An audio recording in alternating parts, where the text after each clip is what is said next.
Underrated. Advice going into 40 / advice going into 40. All right, underrated. Your 30s. Bill, I am the happiest I've ever been, and I think it's because I'm in my 30s. Look at that, people. Everybody in your 20s who don't want to be in your 30s. Here's something positive. I don't care what people say. I'm 100% into my own shit these days. I wish I focused more in my 20s and wasn't such a dummy. That's what your 20s are all about. Your 20s are all about making mistakes. Your 30s, you look back, you figure it out. And guess what? Your 40s are even better. You just keep fine-tuning it, until you're like 70. And then that's why everybody loves a fucking cool old man. Because if you did the work throughout your life and you keep trying to be a better version of yourself. Didn't somebody say that the other night at an award show? I wasn't even that much of a dummy, and I still say that. I wasted a few years at a job that I knew I didn't care about. Well, who doesn't do that?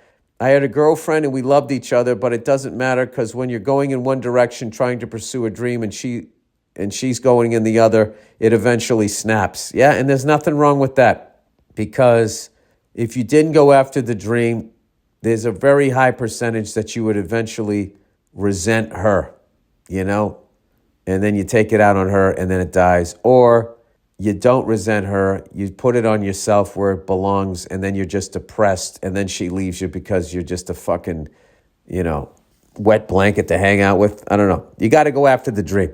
Anyway, I think if I can hold on to this through my 40s, 50s, and so on, then I'll be really happy. Yeah, absolutely. Absolutely. You do that, and then you're not afraid of dying. I don't mean you have like a death wish, but you really just look at death that it's going to be this peaceful thing and it's going to be this great release, and be thankful that you were alive and got to live and did the things that you wanted to do, successes and failures. Like, fuck all this religious shit that makes you afraid of dying and, putting all this fucking crap on you, because it's not right. It's a terrible thing to do to people, and it comes from other human beings, and it comes from human beings from a long time ago. So it's, a long time ago, you had some sort of fucking sickness and they'd stick a bunch of leeches on you thinking they would suck it out of you. I mean, those are the same people that have been telling you what's going to happen after you're dead. Fuck all of that.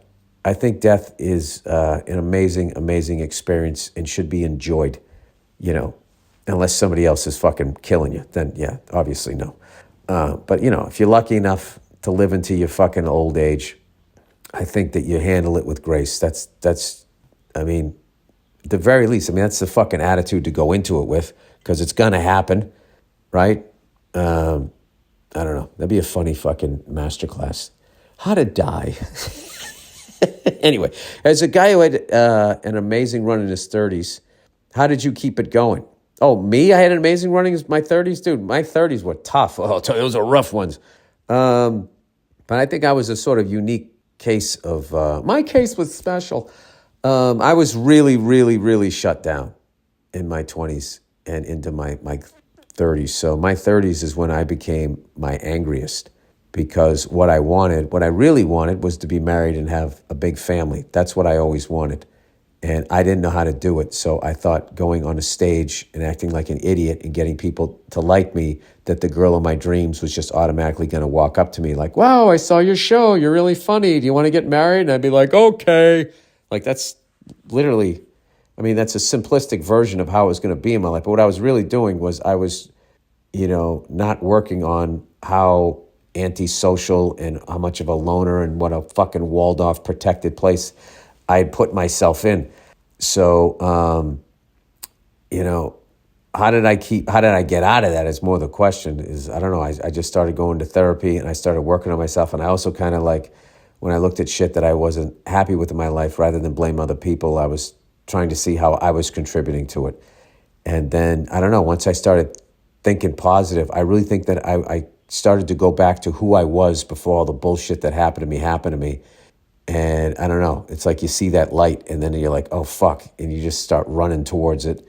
And now, like, I don't know, after being super negative and depressed and all that, now I'm on this other place where it's just like, if I feel that shit, I'm hypersensitive to it. And I just know when I'll go play drums, go to the gym, go play with my kids, take the family out to a restaurant, go do some fun shit that'll, I can look forward to, and I immediately can get myself out of it. And I also got rid of a lot of fucking, other damaged people who weren't working on themselves. That's the big thing. If you're a damaged person, I mean, I'll forgive you for that shit. But if you're not working on yourself and you're fucking taking your childhood out on me, I'm out.